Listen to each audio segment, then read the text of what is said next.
Lab 2 Charge Tape Revisited by Alexander Koke. Introduction. The purpose of this lab was to produce a computational model of two charged tapes exerting an electric force on each other to estimate the amount of charge on each tape and compare the data to Lab 1.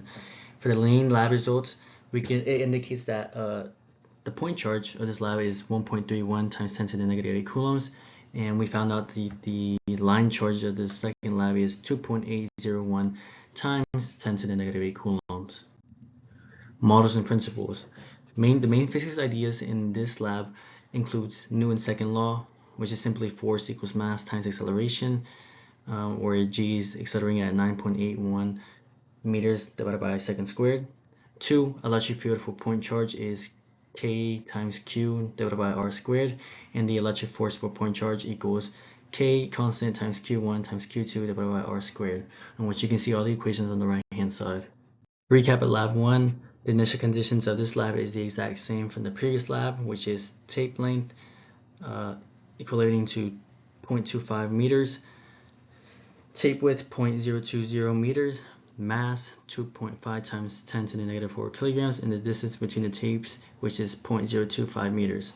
The system and the surroundings is also the exact same, whereas tape B is the system and tape A and everything else, including the Earth, is the surroundings.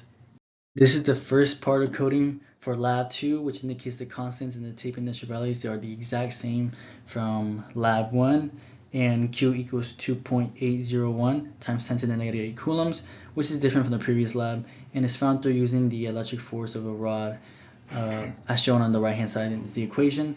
Below that is the function of the E field, which is obviously used to find the electric field of the tape, and below that is the function for line charge, which is used for breaking the tape into n segments, in which I picked n to be 50 segments, and it is also used to define the tape as a charge or line of point charges.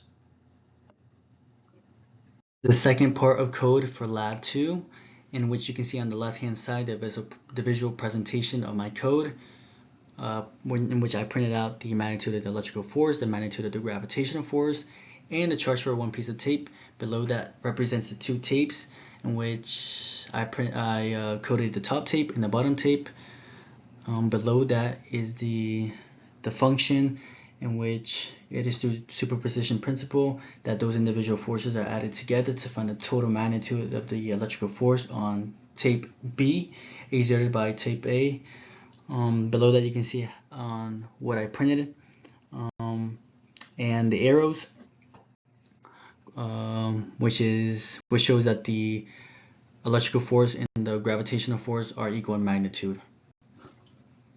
Some similarities and differences in this lab is that the force of gravity and electrical force are equal in magnitude but opposite in direction, indicating Newton's third law, and the calculations for electrical force and charge are the exact same through Coulomb's law. The differences in this lab is that lab 1 modeled tape as a point charge, while lab 2 modeled tape as a rod split into point charges. Lab 2 is also more accurate than lab 1 because it is split into 50 segments. Well, sources of error could be that the mass of tape was calculated and not measured, other forces and surroundings were not considered, and the charges of each piece of tape were not distributed equally. Some assumptions can include negligible air resistance and friction. Each piece of tape had the same amount of charge, and in lab 1 it was assumed that the tape was a point charge, and in lab 2 it was assumed that the tape was distributed equally or evenly across the length of the tape.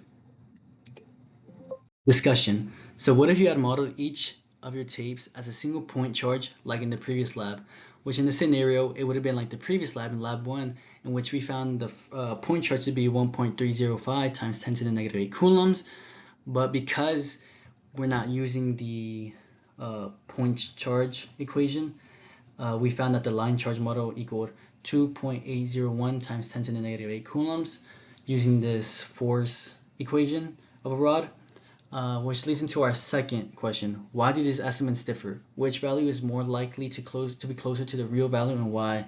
Well, because we use different methods of calculation. The line charge model was closer to a real model because it considered the length of the tape rather than just simplifying it to a simple point charge, which we used in lab 1